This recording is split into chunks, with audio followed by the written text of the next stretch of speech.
All right, folks, thanks for joining us today. I just left a meeting with Governor Abbott, and during that meeting, it was asked how people could protect their home from a wildland fire.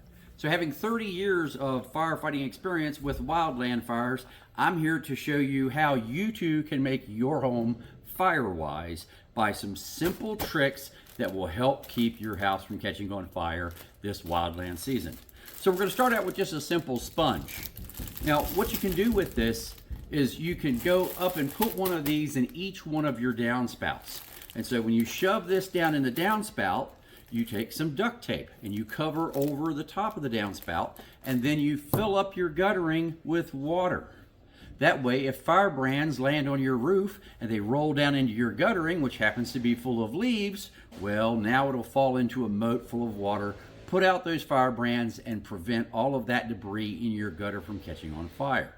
Now, what's the best way to water your roof? With one of these sprinklers. You put this on the ridge cap of your house, and you can make it arc back and forth, and it will cover your entire house and wet down your roof so it doesn't catch fire.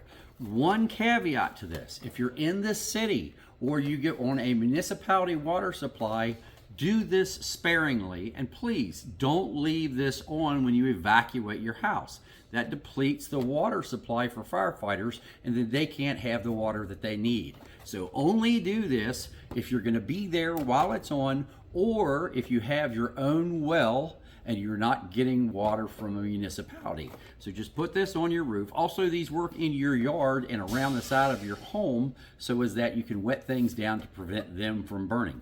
Also, very important, don't have any foliage, wood, or anything like that stored around the outside of your house, as when the wind blows, those firebrands can get into those piles of wood and catch them on fire, and then as they're burning, it will light your house on fire. Also, if your house is already fire-wise, by having all of the foliage around the house removed, all the dry material, also make sure around your house that you have what's called defendable space. That's an area large enough to drive a fire truck all the way around your house. That defendable space will allow firefighters to come in and fight the fire, whereas that if you have foliage and other things around your house, it's a good chance they won't be able to protect it, so they're not even going to bother. They're going to go to a house that they can protect. So make sure you have defendable space. Also, Texas A&M has a complete list of these things on their website. So make sure you get your sprinkler. Make sure you get your duct tape. Make sure you get your sponge. Now we're going to talk about aluminum foil and aluminum backed tape. A lot of people don't know, but aluminum foil can be your best friend in a wildland fire. If on your roof you have a skylight that's made of plastic or other plastic things on the roof of your house, firebrands will fall onto those items and catch them on fire. What's the best way to protect them? Heavy-duty aluminum foil. Put some Reynolds wrap right over top of it and then tape it down with aluminum backed tape. Don't use duct tape for that.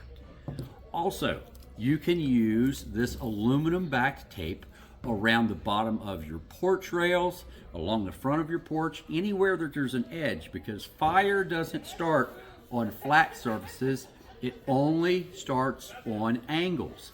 So if you have aluminum backed tape, you can put that over those angles, and this will reflect that thermal energy so as that it doesn't catch your house on fire.